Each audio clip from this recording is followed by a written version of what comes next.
Hello, my dear friends and students. Welcome back on my channel.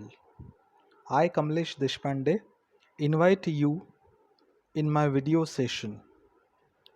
Yesterday, or in the previous video session, we had seen the poem, or we had started the poem The Inchcape Rock, and we had completed the first three stanzas of the poem.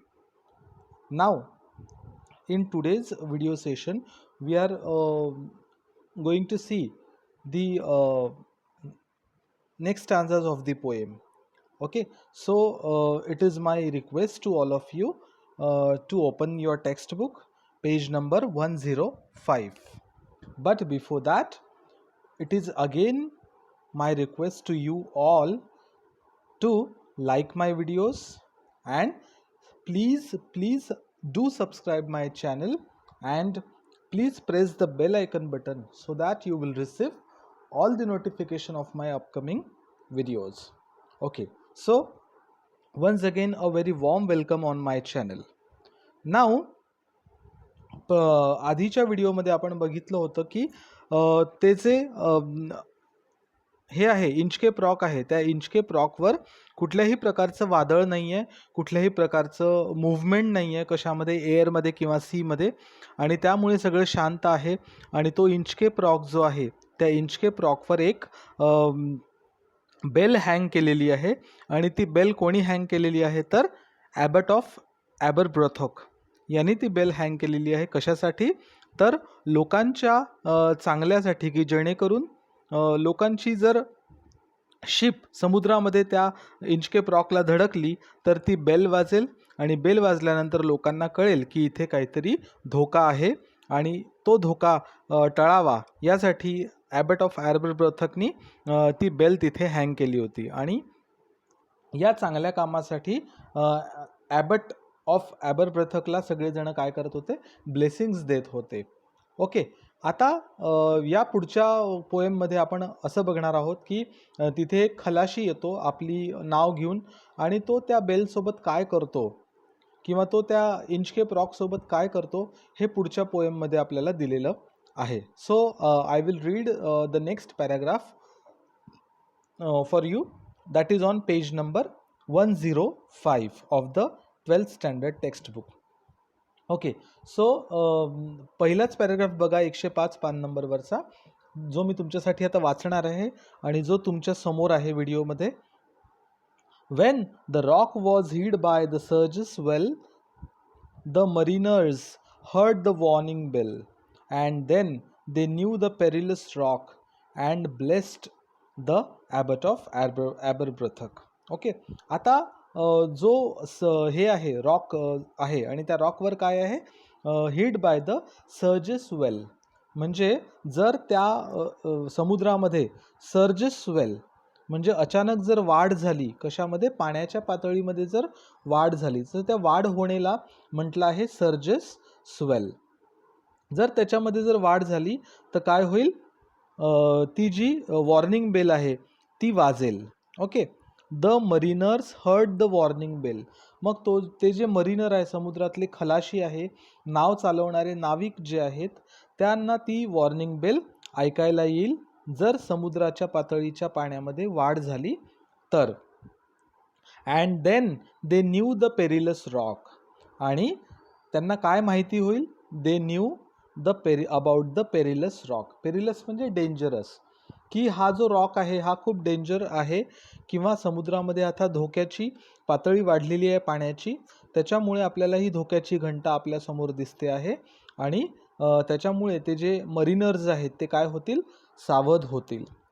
हा जो dangerous rock आहे, कोणता, Inchcape rock, त्याच्यावरची जी धोक्याची घंटा आहे ती वाजेल, आणि mariners जे आहेत, खलाशी जे आहेत, ते सावध होतील. आणि काय करतील ते नंतर, and blessed the abbot of Aberbrothok. Blessed म्हणजे काय, हे ओल्ड इंग्लिश आहे, सो इथे BLESSED असं त्याचा अर्थ आहे ॲक्च्युली. ब्लेस्ड म्हणजे ते तो जो ॲबट आहे त्या ॲबटला ते आशीर्वाद देतील की त्यांनी कोणासाठी तरी चांगलं काम करून ठेवलेलं आहे, लोकांना धोका दिसावा यासाठी त्यांनी घंटा लावून ठेवली आहे. आणि जेव्हा केव्हा ती घंटा लोकांच्या कामी येईल तेव्हा ते सगळी लोक त्याला आशीर्वाद देतील. कोणाला? ॲबट ऑफ ॲबरब्रथकला आशीर्वाद देतील, कारण त्यांनी चांगलं काम कोणासाठी केलं आहे? तर लोकांसाठी केलेलं आहे, त्या खलाशांसाठी केलेलं आहे. ओके, सो नेक्स्ट स्टॅन्झा आपण बघूया.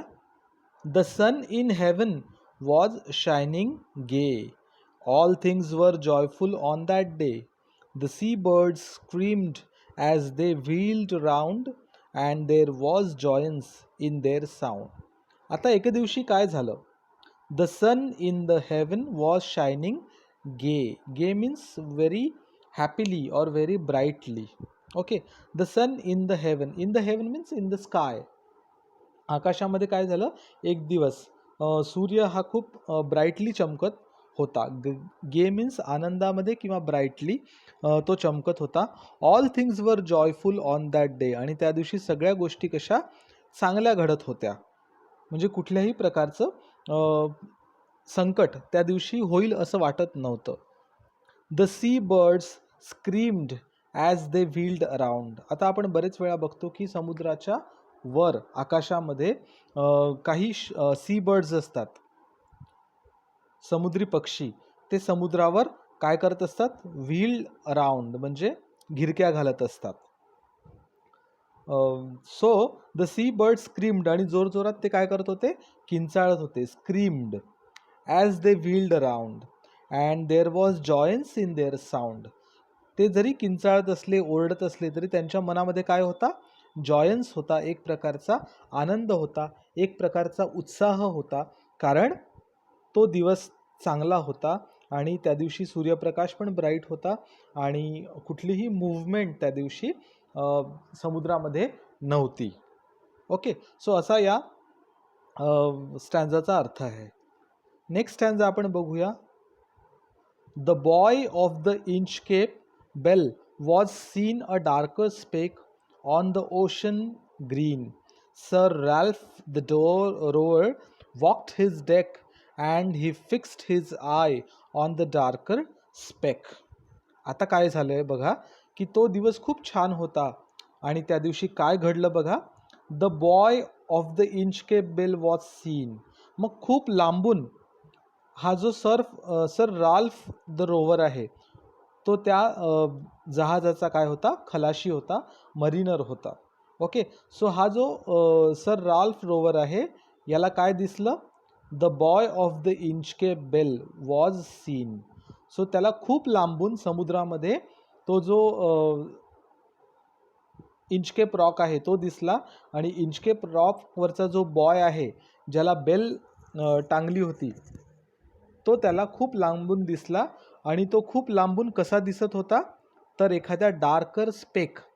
स्पेक म्हणजे डाग. एखादा डाग जसा असतो आपल्या शर्टावर बारीक डागही, जर आपण व्हाईट शर्ट घातला तर त्या व्हाईट शर्टवर एखादा बारीक डागही आपल्याला उठून दिसतो.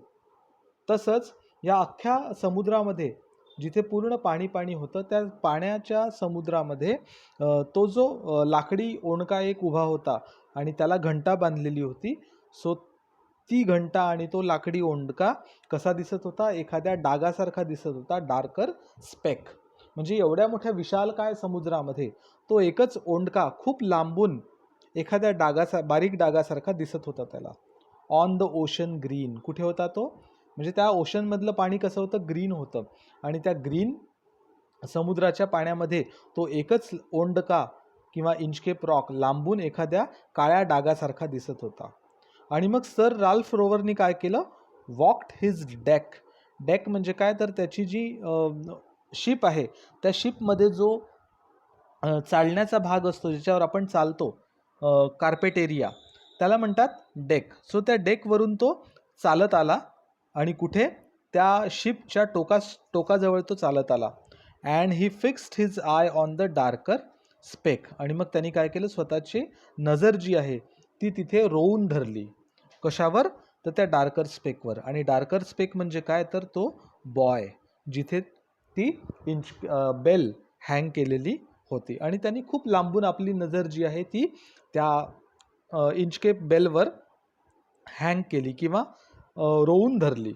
ओके, नेक्स्ट काय म्हटलेलं आहे, he felt the cheering power of spring. It made him whistle, it made him sing. His heart was mirthful to एक्सप्रेस, but the Rover's mirth was wickedness. Now आता या कडव्यामध्ये त्या सर राल्फ द रोवरची खासियत सांगितली गेली आहे, किंवा त्या व्यक्तीचा स्वभाव कसा होता त्या मरीनरचा ते सांगितलं गेलेलं आहे. आता जेव्हा त्यांनी ती इंचकेप बेल बघितली तेव्हा त्याला कसं वाटलं, he felt the cheering power of spring. म्हणजे त्याला एक नवीन ऊर्जा मिळाली, उत्साह मिळाला. कशासाठी? तर तो जो डार्कर स्पेक होता, ती जी बेल होती, त्या बेलकडे त्याला जायचं होतं आणि त्याच्यासाठी त्याला एक नवीन उत्साह मिळाला, चिअरिंग. ओके, चिअरिंग मिळालं त्याला. इट मेड हिम विसल, आणि तो आनंदाच्या भरात काय करू लागला, शिट्ट्या वाजवू लागला. Okay, it made him whistle, आणि जसं त्याला ती इंचकेप बेल दिसली तसं तो शिट्ट्या वाजवू लागला. इट मेड हिम सिंग, तो गाणे गाऊ लागला आनंदाच्या भरामध्ये, की तिथे काय आपल्याला दिसतंय, तिथे काय मला सापडलंय ते बघण्यासाठी तो आता पुढे जाणार आहे. आणि त्या आनंदाच्या भरामध्ये त्याला गाणी गायला सुचतंय किंवा त्याला शिट्ट्या वाजवायला सुचतंय. आता पुढे काय म्हटलंय, his heart was mirthful to excess. Mirthful to excess, excess म्हणजे खूप जास्त, आणि मर्थफुल मीन्स खूप तो आनंदी होता. पण कसा आनंदी होता? खूप जास्त आनंदी होता. But the roars मर्थ was wickedness, पण त्याचा हॅपीनेस कशात होता? But the roars मर्थ was wickedness. Wickedness म्हणजे क्रूरता, तो दुष्ट होता, आणि दुष्टपणा करण्यातच त्याला काय मिळत होता? आनंद मिळत होता, जॉय मिळत होता. म्हणजे आता तो त्या इंचकेप बेलकडे जाणार होता, पण त्याचा जो हे होता, उद्देश होता, किंवा त्याचं जे ऑब्जेक्टिव्ह होतं त्या बेलकडे जाण्यासाठी, ते चांगलं नव्हतं. काहीतरी वाईट करण्याच्या दृष्टिकोनातून तो पुढे जाणार होता त्या बेलकडे. ओके, नेक्स्ट स्टॅन्झा बघूया.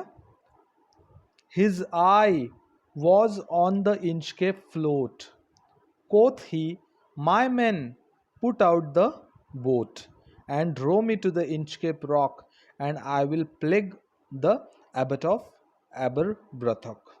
आता तो काय म्हणतोय बघा, his I was on the Inchcape float.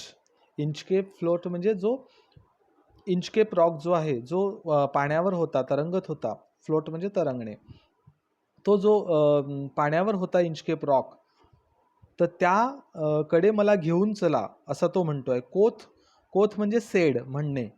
तर तो त्याच्या माणसांना काय म्हणतो आहे, की my men put out the boat. Put out the boat म्हणजे ती बोट पुढे घेऊन चला.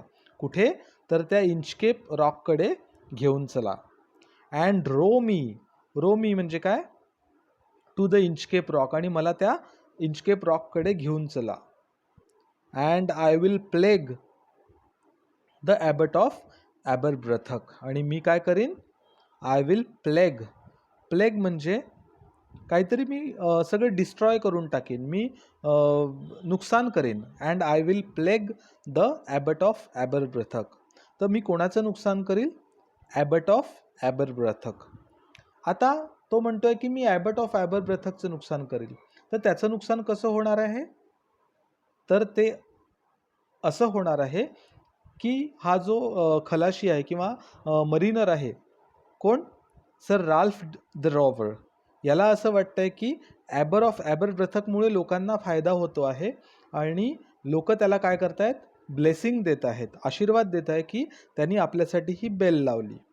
आणि आता हा जो मरीनर आहे हा म्हणतो की मी ती बेल काढून टाकेन, म्हणजे यापुढे कोणीही ॲबट ऑफ ॲबरब्रथकला आशीर्वाद देणार नाही किंवा ब्लेसिंग देणार नाही त्या बेलसाठी, की त्यांनी बेल लावली आणि लोकांना धोक्यापासून वाचवलं, ह्याच्यासाठी कोणीही आता ॲबटला आशीर्वाद देणार नाही, म्हणून मला ती बेल काढून टाकायची आहे. असा विकेड म्हणजे क्रूर स्वभाव या रॉवरचा होता, सर राल्फ द रॉवरचा वाईट स्वभाव. म्हणजे त्याला काहीतरी वाईट गोष्टी करण्यामध्ये जास्त आनंद मिळत होता.